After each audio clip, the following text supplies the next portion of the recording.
and Castabouts is also a really great team. They've had a really good showing in a New Eden Open in the past, but then they actually had some trouble getting into the Alliance tournament for a little while because of their play style. They play like really hardcore elite PvP in a starter corporation. They hang out in the Center for Advanced Studies starter corporation and PvP from that with characters that have just been in that corp for a long time, because if you leave, you can never get back. And that is their niche, and they're great at it, and they will bring new players along and teach them, as well as just kind of surprising people, because you never expect to get murdered by a veteran in the Center for Advanced Studies, right? You see, he's going to be just a throwaway alt. Nope. But that meant that they couldn't enter those characters in the Alliance tournament. So what they've actually done is created a new alliance and built it up over the last year and a bit, and now they're able to enter the AT as well.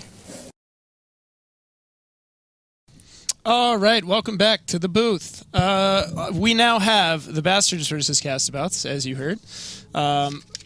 Pretty interesting setup already coming out from the Bastards side, so I think Chester will be pretty happy with this.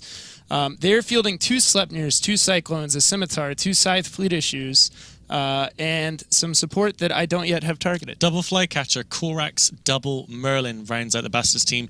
Then from Cass, we get double Golem, double Typhoon Fleet with a Claymore for links, then double Tristan, double Kestrel, double Breacher for some logistics reps. We're seeing the Logifrigs very rarely in this tournament, but I do like the teams they come on. They're very interesting. They're not inherently bad. They're just a bit more out there. The match has started, and we have the entire Bastards team burning in their take on what you might be able to call a Mimitar Rush, almost. This year's Mimitar Rush style setup. It's and not we have too the Tristan off, of Cass taking a lot of damage. So there's actually no Logifrigs on the field. They have Breachers and Tristans and Kestrels. Very light support wing, obviously cheap because they put so many points in the double Golem, double Fleet Typhoon. And thankfully Tristan for down them, for Cass now. One Tristan already down for Cass. The Simi burnt through almost immediately. Is trying to rep now, but it's in low armor. It's going into structure. The Simi is such an important ship. Yeah, and he's boosting. It's barely holding on. But even if he holds with that ASP, which he's not, he's getting chunked into structure. All right, so he's down. So one interesting thing to mention, though, is that the Cyclones have their own active tanking bonus, as do the Sleipnirs. Oh, yeah. So they're going to have pretty beefy tanks in and of themselves. What they have to do is they have to mitigate damage coming in from Castabouts. They're going straight for the Claymore, which is a questionable call. I mean, not sure why. Getting links off takes down their speed, takes down their tank potential. But yeah, I wouldn't necessarily call it next, but it's a perfectly valid choice. Claymore does go down very, very easily, kind of surprisingly that it didn't last a little bit longer. But there we go, Kestrel going down, and Bastards are just burning through the ships here. They got so much damage. They're catching these small ships, taking them down, and that's going to leave Cass with only 4 ships once the last Breacher and Kestrel are down. Looks like a Flycatcher has been caught and is going down on the Bastard side. They still got another one to go now. It is painted. There it goes, pops down. I am interested to see what they try to shoot next, whether they continue with the small support or whether we go into the big stuff now. It does look like Yellow Man in the Golem is taking a bunch of damage, but no, they're painting the Flycatcher. Yeah, so they do have a web on the Fleet Typhoon of Vlad as well. I mean, there's not a lot of good choices if you're the Bastards team. You've got to pick off that support. Castabouts had to expect that. They didn't put a whole lot of points there. All very light tanks. So the fact that they lost those frigates early, the majority of those frigates, not a big deal. That Claymore, though, was a smart play because of how they're going at it right now. So you can see tiny, tiny slivers of shield coming back for the Fleet Typhoon of Vlad, but it's not going to mean much, especially without links. He's got a lot of EHP as a faction battleship, but not a whole lot of rep potential and no rep bonuses. So he's going into structure. Doesn't look like he's got a whole tank hidden behind there, so he's going to go down momentarily, which is a really big win for the Bastards. They need to do that again to the other Fleet Typhoon and keep their Sleipnirs alive, and if they do that, which I think they should be able to do pretty comfortably, they'll be in a good spot. I mean, we've got jams going onto the Golems here, so there is a ship alive that still does jams, and quite possibly the Merlin. And if you think about it, a jam on a battleship, that is a lot of DPS gone for quite a while. Jam cycles are really long. Right. So that Merlin being alive is actually quite a thorn in the side of the Castabouts. Looks like the Bastards have just lost another fleet side. Their other fleet side is neutered and painted, so we'll be losing that soon. But as you say, Castabouts now have to go to the ships with that crazy active tanking bonus. They've already lost one fleet frame. They're about to lose another. So with 2 Golems, a Kestrel and a Breacher, they don't have a ridiculous amount of DPS left to burn through the insane active tank that both these hulls can put on. Yeah, I mean, the obvious choice is the Cyclones. I'm looking at it now, and it seems everybody's in the same party, pretty close range. So Castabouts has their pick of whatever they want to choose. However, The golems are going to be cruise fit, right? So they can project out. They're not. Oh well. Then again, that one golem is actually MWDing, so that might not be the case. But they really should be cruise fit. That's not a huge amount of DPS. They can put out a respectable amount, but they're not the sledgehammer that a Fleet Typhoon is. And now that second Fleet Typhoon goes down, these Cyclones will die to 2 golems, but the question is how quickly. Yeah. I mean, I'd say quite slowly. Cyclones do get that local hull bonus. If they'd gone for the Sleipnirs first, I would be face-palming right now, but they didn't. They've gone for the Cyclones. The Sleipnirs do a bit more DPS, but the Cyclones have the T1 resist. They're not double frickin' bonus to hull tank. Sorry, their local tank. But yeah, so I think that Castabouts are in quite a bit of trouble here, but we do have to wonder how hard can those golems tank on their own.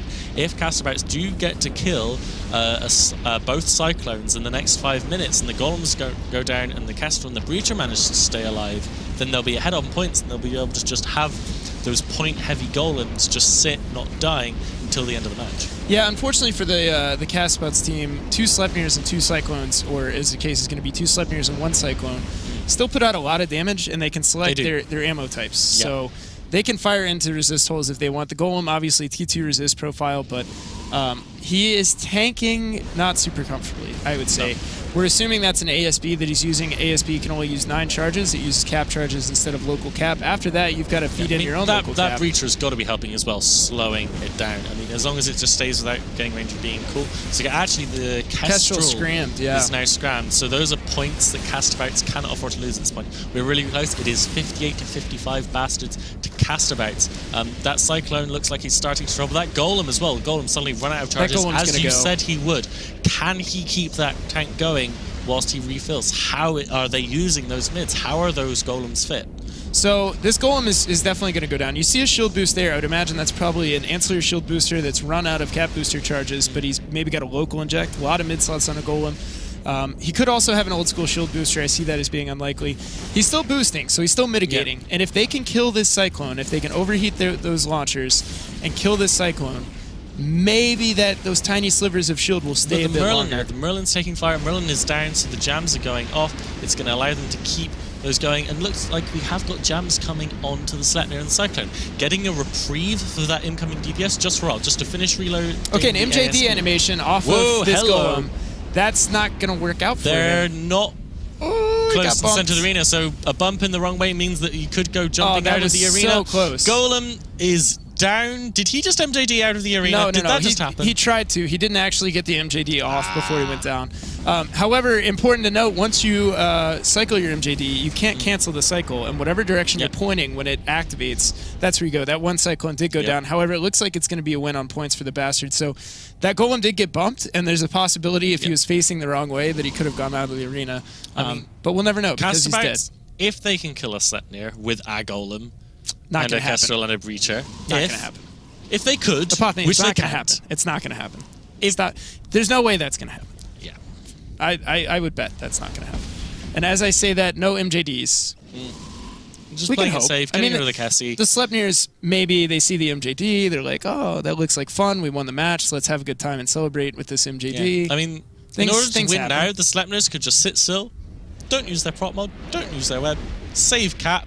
When damage starts coming in, run their tank, save all their cap for their tank. They don't need to do anything. Yeah, unfortunately, an unloaded XLASB, you're still, even with a full capacitor, going to get maybe 2 cycles. So them burning and mitigating that cruise damage just to stay a little more comfortable is definitely the right play.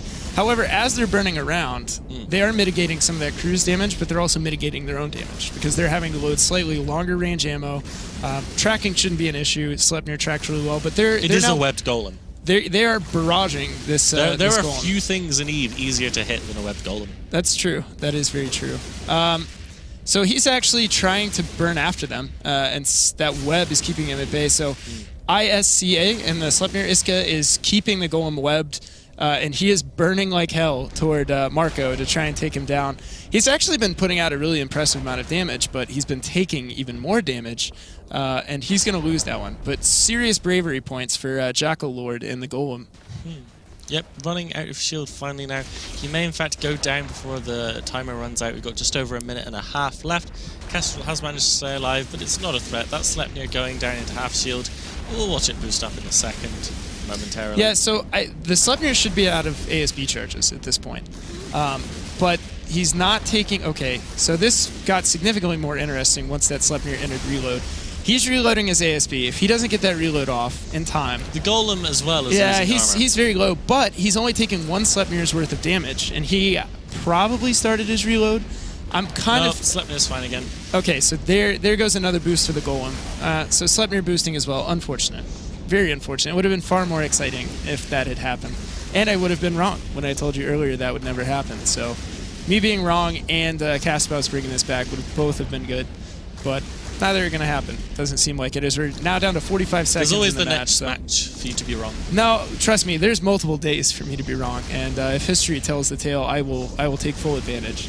The Golem did get his ASB reload off, so I think he should pretty comfortably be able to tank these 2 Sleipnirs if he's got any heat left to put on his mid slots. But doesn't look like I'm right about that either, because he's still boosting and still getting chunked down into structure. He's living to not win, but he is living. Yeah, he's actually going to survive. So again, CASTABOUTS gets to take that Golem home, put it in a nice frame, set it in the living room, or maybe in the entryway. You know, just people casually ask, "Oh, nice Golem." They're like, "Yeah, it was an 18-13. We didn't win, but it was in the tournament. It was there." So, I mean, that's a win of its own. So we're now down to 0 seconds. Sorry to CASTABOUTS, who is now out of this tournament. They lost by 11 points. Congratulations to the Bastards, who brought exactly what the desk wanted to see. And with that, we'll send it back to them after a few commercials so that Chester could be smug about it.